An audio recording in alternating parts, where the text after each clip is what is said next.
Hello there guys, welcome back to Younes Talks Football. I hope all of you are doing well. So, we've got quite a bit of a video for you today. Video number 1. Don't forget, later on tonight there will be video number 2. We'll see what else transpires. But I'm going to start off on something that I mentioned yesterday, right?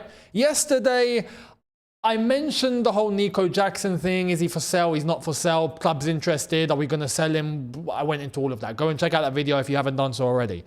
But Maignan, after that, the goalkeeper situation, we got an update from Fabrizio Romano. If you remember, Rudy Galletti, and then I showed you what was said after that by Fabrizio, and that came from his video, right?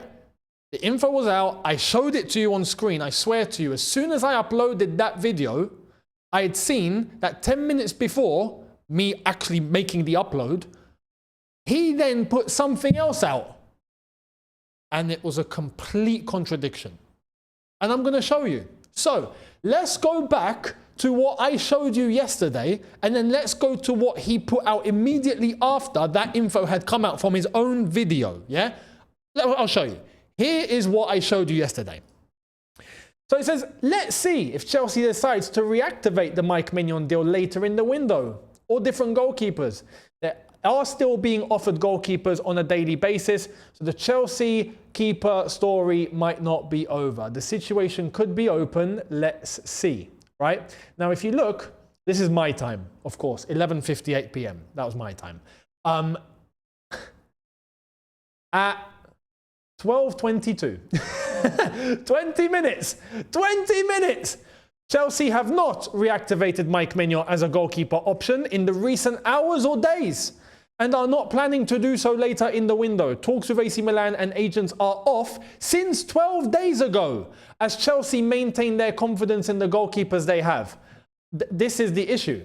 How did we go from this to this in the space of 20 minutes? You see, now this is the problem. This goes to show that there's an influence coming from somewhere.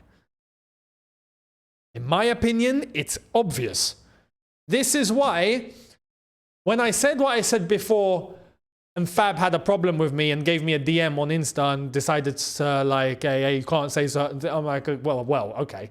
Fabrizio Romano and other journalists, look, a lot of their work is actually really, really good and really top tier. But I'm not talking about other clubs or just the football in general. I'm talking about Chelsea here. Just talking about Chelsea here. There's so many contradictions that we end up finding because we know that there's briefs and there's PR.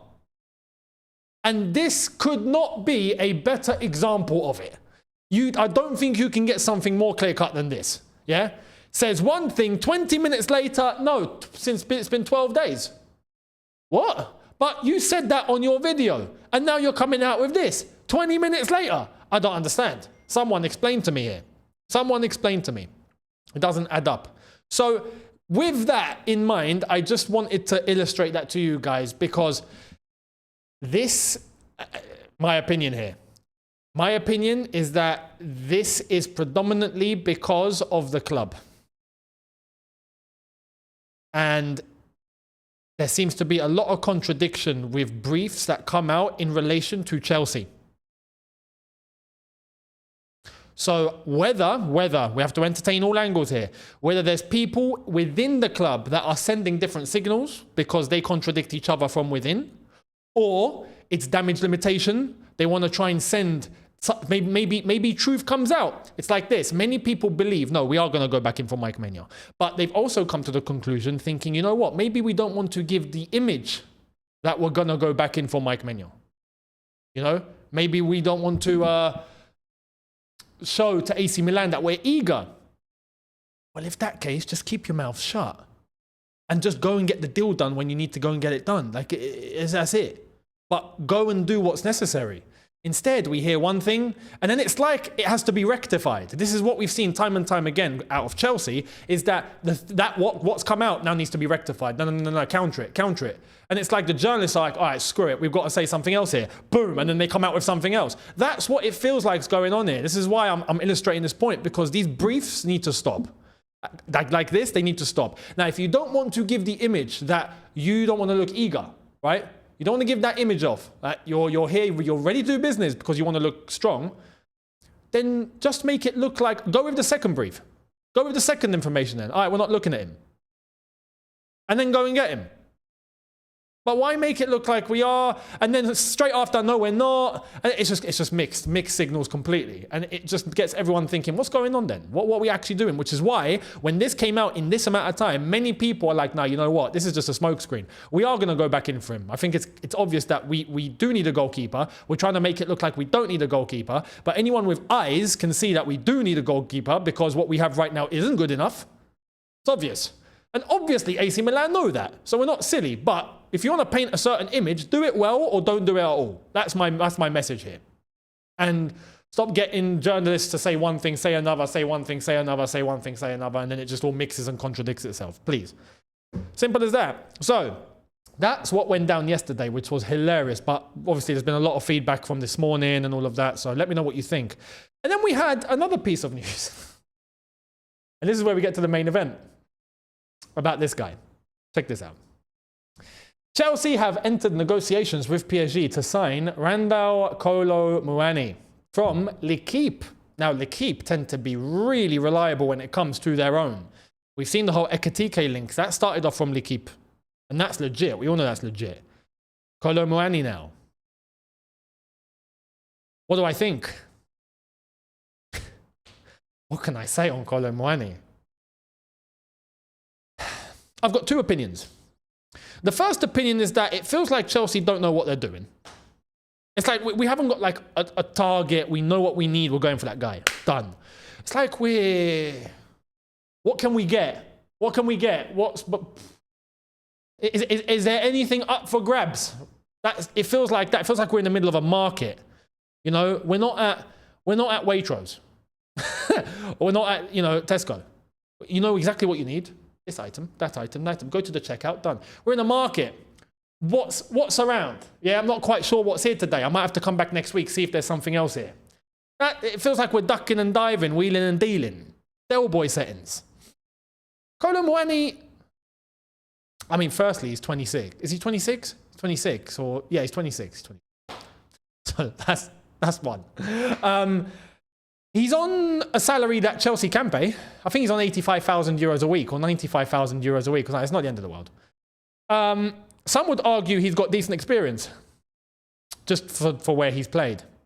But let's be honest, his level, what he's done so far, what type of player he is,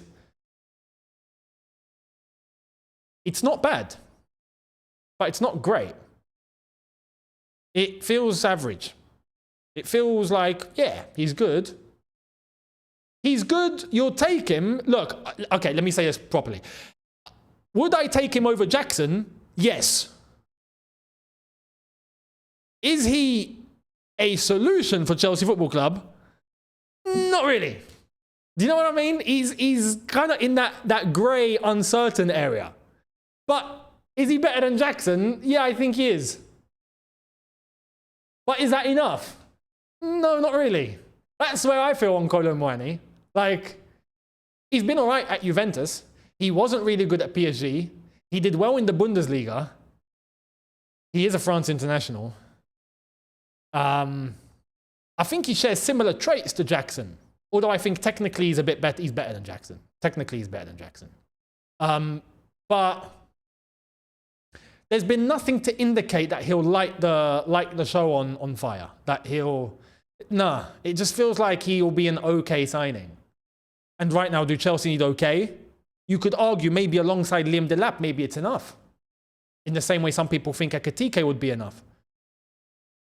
You know, this feels like another name that is going along the sort of Ekitike route. Although I think Kolo Muani has a little bit more substance to him because we've seen more of him. That's, it's a tough one.